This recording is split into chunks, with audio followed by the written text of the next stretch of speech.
Hello friends, welcome again. So આજે આપણે જોઈશું ચેપ્ટર 1 વિદ્યુત ભાર વાળો ચેપ્ટર, તેમાં ઉદાહરણ નંબર 13. ક્વેશ્ચન મેં રીડ કરી લો. એકચ્યુઅલી થિયરી જેવો ક્વેશ્ચન છે, જેમાં મને એવું કીધું કે કોઈ એક પરમાણુ આપેલો છે જેનું ન્યુક્લિયસ છે અને ન્યુક્લિયસની અંદર Ze જેટલો વિદ્યુત ભાર છે, ધન ન્યુક્લિયસ એટલે, અને તેની બહાર કેપિટલ R ત્રિજ્યા સુધી ઋણ વિદ્યુત ભાર સરખી રીતે વિતરણ થયેલો છે, એટલે સતત તમે ગણી શકો. તો તેના કેન્દ્રથી સ્મોલ r જેટલા અંતરે વિદ્યુત ક્ષેત્ર શોધો, એવું આપણને કીધું. હવે ક્વેશ્ચન તો ચાલો બહુ ઇઝીલી સમજ તો પડી ગઈ હશે, પણ એક પ્રોબ્લેમ જે ક્રિએટ થતી છે એ છે આનું સ્ટ્રક્ચર. આપણે પાર્ટ 2 ની અંદર, ફિઝિક્સનો પાર્ટ 2, એમાં 12મું ચેપ્ટર ભણીશું ફ્યુચરમાં, પરમાણુ, એટમ્સ. એમાં આપણને પરમાણુનું આખું સ્ટ્રક્ચરનું એક્સ્ટ્રીમ ડિટેલ સાથે મોટું ચેપ્ટર આપેલું છે, અને આપણે ધોરણ 8, 9, 10 થી અહીંયા પહોંચ્યા ત્યાં સુધી આપણે થોડુંક પરમાણુનું સ્ટ્રક્ચર ઓળખીએ પણ છે, જેમ કે બોહરનું મોડેલ. બરાબર?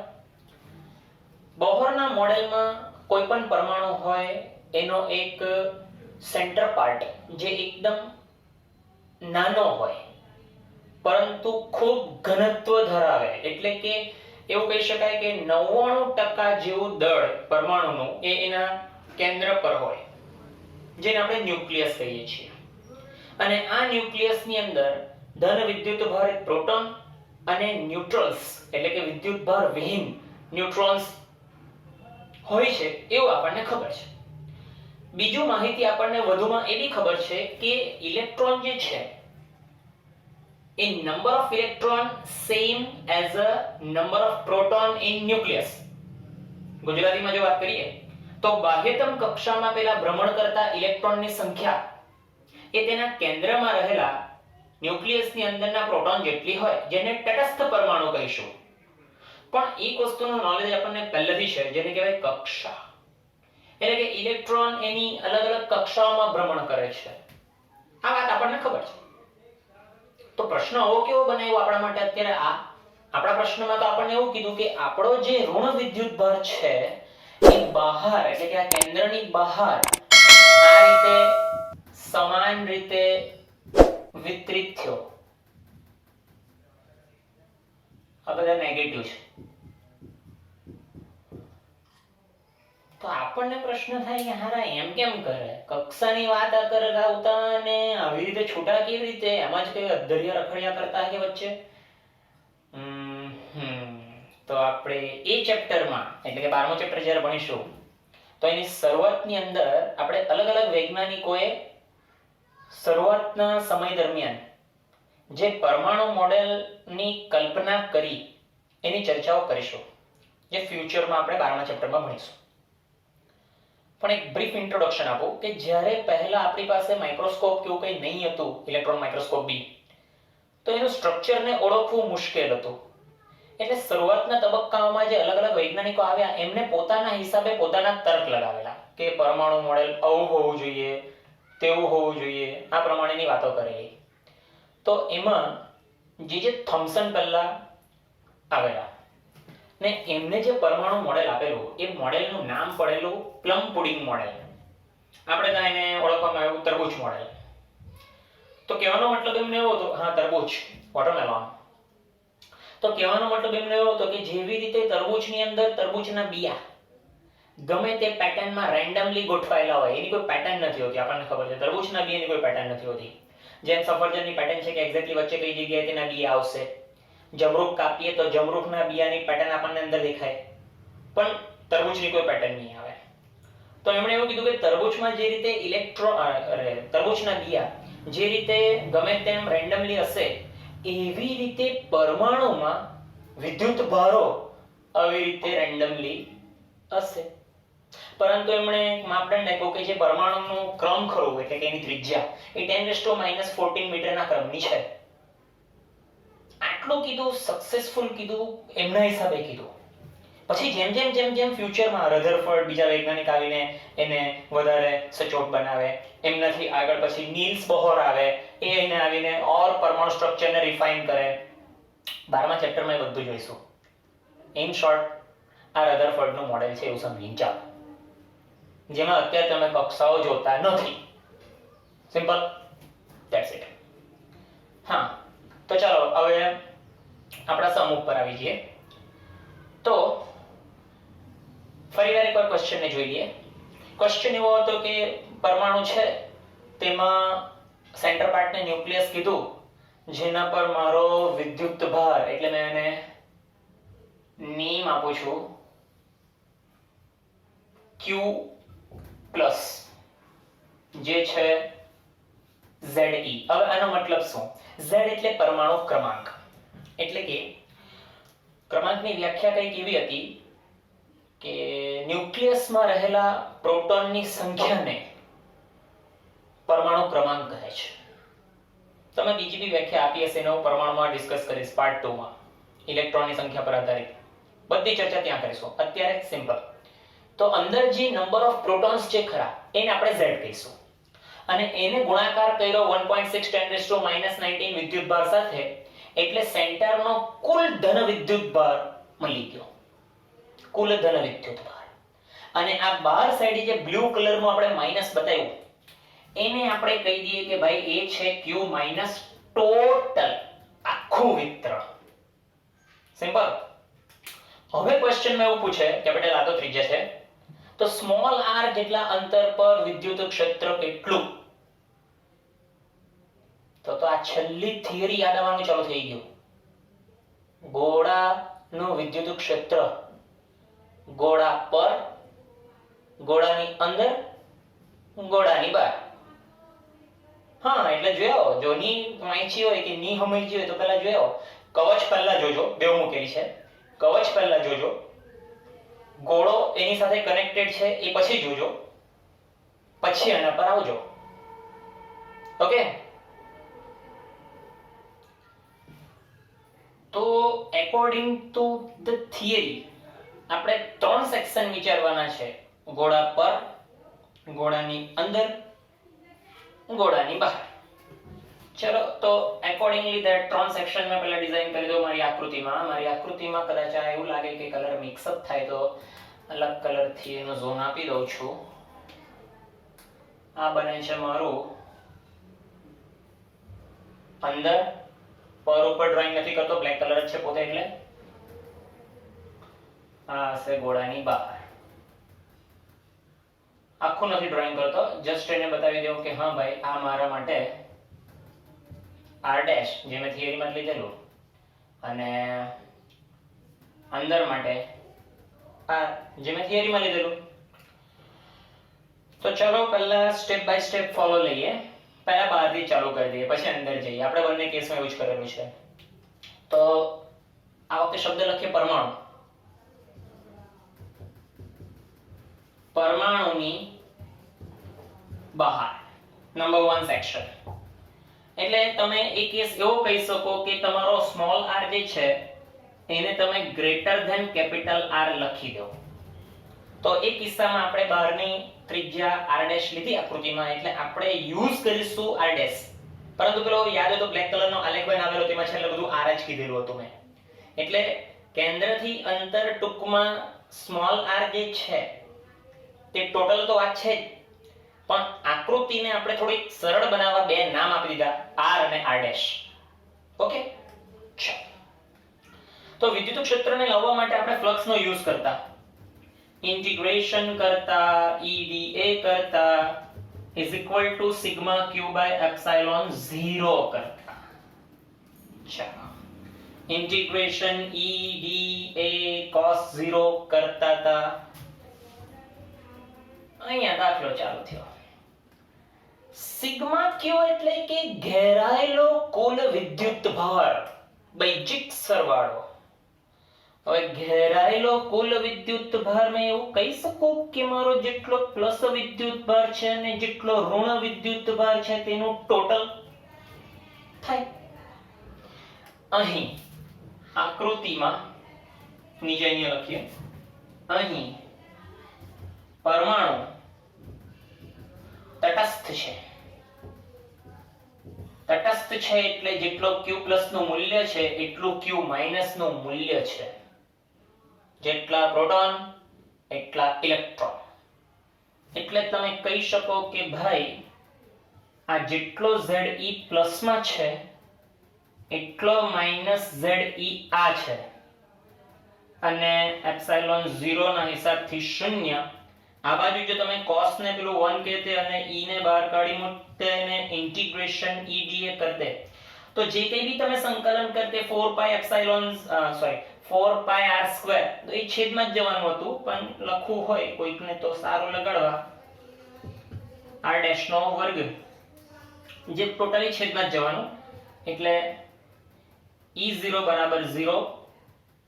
આ થયું પહેલું વિદ્યુત ક્ષેત્ર ઇન્ટરનલ, નહીં આઉટર છે, નહીં આઉટર એટલે બહાર માટે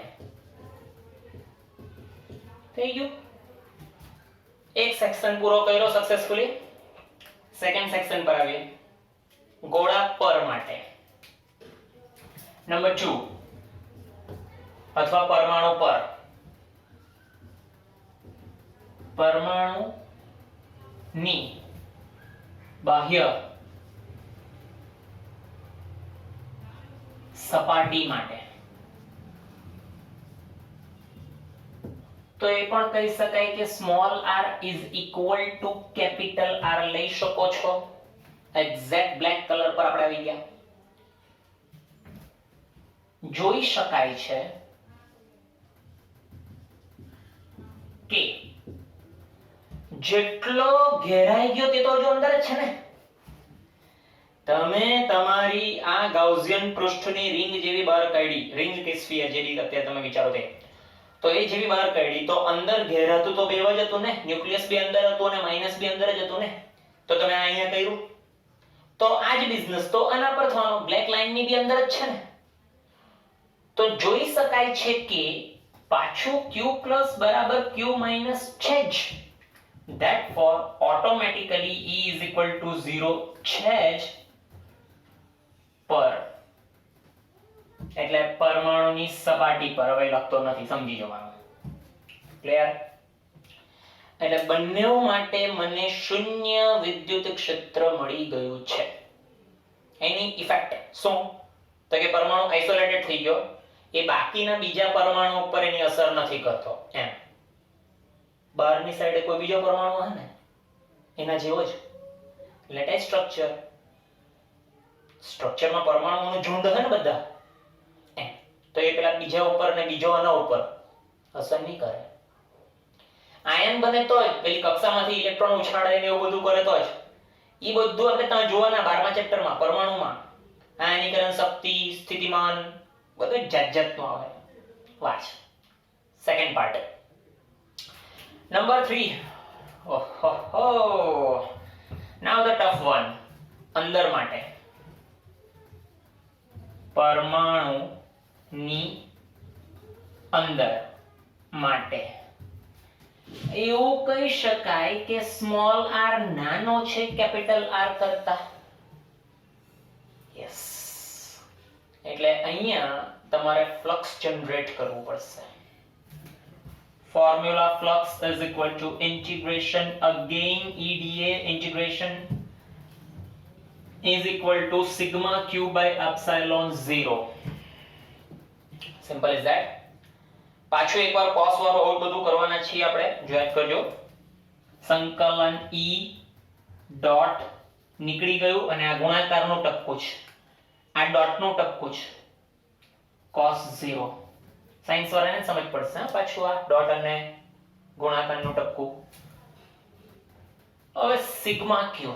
વિદ્યાર્થીઓ હવે જરાક મગજ પર જરાક તાણ આપજો, ડેન્જરસ વસ્તુ અહીંયાથી ચાલુ થઈ જશે. તો સિગ્મા ક્યુ જેવી રીતે અહીંયા બે નો પ્લસ કર્યું મેં, તો અહીંયા બી ઘેરાઈ લો તો કંઈક તો પ્લસ કરવાના. કરવાના. તો એમાં ન્યુક્લિયસ તો આખો આવી ગયો. એ ક્યુ પ્લસ તો છે. મુશ્કેલી જે પડવાની તે બેઝિક સરવાળાની પેલાની પડવાની.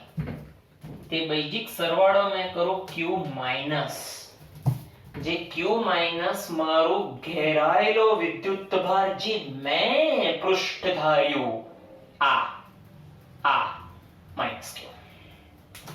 મેં એટલે જ તમને પહેલા રેકમેન્ડ કર્યું કે જઈને થિયરી પહેલા ઓબ્ઝર્વ કરજો. મારી થિયરીમાં મેં જ્યારે ગોળોનું અંદરનું ચલાવતો હતો તો આ સેક્શનમાં અહીંયા કસેક મેં ઘનતાને ઇન્ટ્રોડ્યુસ કરેલી, યાદ આવતું હોય તો. એ જ પર્પસ છે. કારણ કે તમે જેમ જેમ ગાઉસિયન પૃષ્ઠ બદલતા જવાના તેમ તેમ તમારો ઘેરાતો ઋણ વિદ્યુતભારનું મૂલ્ય બદલાતું જવાનું. એટલે તમારે તમારી સિસ્ટમનું ઘેરાયેલું ધારવું પડ્યું. ક્લિયર? ક્લિયર. છેદમાં એપ્સિલોન મૂકીને ને ચાલુ રાખીએ. આ ભાઈ તો 1 થઈ જવાનો અને e કોમન નીકળવાનો ઇન્ટિગ્રેશન સાથે. હવે ઉપર આ પોઝિટિવ z e આ ખબર નથી, એમાં જ મગજમારી છે. એટલે જ કહ્યું એ તમારે જોવાનું છે. એ મગજમારી કાં જ છે. dA જેને સંકલન કહેવાય 4πr² પૃષ્ઠ સંકલન e 4πr² is equal to, technically મેં અહીંયા જરા ભૂલ કરી ગયો કે ભાઈ આને મેં આ બાજુથી લખી દીધું ઇક્વલ ટુ ની નીચે ઇક્વલ ટુ આવે, સુધારણા કરી લઈએ. પાછું લખી દઉં છું. એ ઇક્વલ ટુ નીચે ઇક્વલ ટુ જવું જોઈએ. ze + q - એપ્સિલોન 0, તો અહીંયા પછી એડજસ્ટ કરીને લખવાનું. Okay, perfect. હવે અહીંયા જો e લખ્યું 4πr², પરફેક્ટ. આ હજુ નથી ખબર, આ પાછું પેલું કાઉન્સ ને તો સુધારી દેવાનું તમારે. ze પ્લસ નથી ખબર. સમીકરણ 1 આપીને ચૂપ કરાવો. સમીકરણ 1 આપીને ચૂપ કરાવો. હવે મારે ઓપરેશન કરવાનું પેલા q' અથવા તો q માઈનસ નો. તો ડેન્સિટી ને ઇન્ટ્રોડ્યુસ કરો. પૃષ્ઠ ઘનતા નહીં, એ આવશે કદ. આખું કદ ઘેરાયેલું છે ને, એટલે હવે કદ ઘનતા rho is total q by total v is equal to this q minus by ઘેરાયેલું v dash એવું ધારીને ચાલો. એટલે આ આખો બ્લેક કલર જે ખરો એના માટે મેં લઈને ચાલો કે કેપિટલ V, અને આ અંદર ઘેરાયેલું જે ખરું તે કદનું નામ પાડો v dash. તે જ છે. તો હવે એની કિંમતો મૂકવી જોઈએ. તો એની કિંમતો મૂકો તો એ કિંમતોમાં કેપિટલ Q કેટલું ઇમેજિન કરો, કેટલું. અહીં મેં જે ઘનતા લઉં છું એ ઋણ વિદ્યુતભારની જ ઘનતા લઉં છું, એટલે અહીંયા સ્પેસિફાય કરું છું નેગેટિવ માટે. આ ધ્યાન રાખજો, નેગેટિવ માટેની ઘનતા લઉં છું ઓન્લી. તો ઉપર જે અહીં મારે જે સ્ટેબલાઇઝ કરવાનું એ સ્ટેબલાઇઝ કરવાનું ઋણ ze કુલ જે બાર છે બ્લેકમાં, આ બ્લુ કલરના જે આ લીટા દોરેલા તે બધા માઈનસ ze ઋણ છે. ન્યુક્લિયસ જેટલા એટલે મૂલ્યમાં ze પણ ઋણ. નીચે કદ 4/3 pi capital R³. Clear? Clear. which is equal to આ જે નથી ખબર એને તો મૂકવાનું છે નીચે 4/3 પાઈ સ્મોલ r³. ક્લિયર? નીચે ખાલી ડેટા લખ્યા ઘનફળના ત્રિજ્યા પ્રમાણે. ઓકે, આમાં કોઈ બી સમજ નહીં પડે પાછું મને પૂછજો. મને ખબર અમુકને છે ને ચક્કર આવવાના છે, પેલું માઈનસ z લખલું તેમાં એ ચોખ્ખું લખલું છે મેં નેગેટિવ માટે, એટલે બહાર આ જે બ્લુ કલરના જે લીટા દોરલા ને એના માટે જ છે. હવે કરતા બનાવું છું મેં માઈનસ ને આપેલો. તો જો ભાઈ 4/3 પાઈ ઉડી ગયું, તો માઇનસમાં ZE આ ઉપરનું, ચોકડી ગુણાકારથી r³ સ્મોલ ઉપર, નીચે બચવામાં કોણ? ખાલી r³ કેપિટલ. સમી 2. સમી નંબર 2 ને સમીકરણ 1 ની અંદર લોન્ચ કરો. બરાબર? પરીક્ષામાં આવું નહીં કરતા તીર વાળું, આ તો તમને જરાક સમજ પડે એટલે કહ્યું. પરીક્ષામાં તો તમારે પેલું મસ્ત ગુજરાતી લખવાનું. આવું સમીકરણ 1 અને 2 પરથી અથવા તો 2 ની કિંમત 1 માં મૂકતા એમ એવું બધું જે મસ્ત તમારે બનાવવું પડે. તો અહીં મેં કરતા બનાવો e, જેમાં અહીંયા જ રાખું મેં 4πr², આ બાજુની સાઈડે is equal to 1/ε0 બહાર કાઢ્યો, અંશની અંદર ZE આ છે વત્તાનું ચિહ્ન પણ ઉપર સમીકરણનો માઈનસનું ચિહ્ન, એટલે ચિહ્ન સાથે માઈનસમાં ZE r³ નીચે કેપિટલ r³. ક્લિયર? 4πr² નીચે નાખતો છું. E is equal to, જગ્યા નથી એટલે મેં બાદથી લખતો છું. તમારી પાસે જગ્યા હશે નોટમાં, ઇક્વલ ટુ નીચે ઇક્વલ ટુ જવું જોઈએ.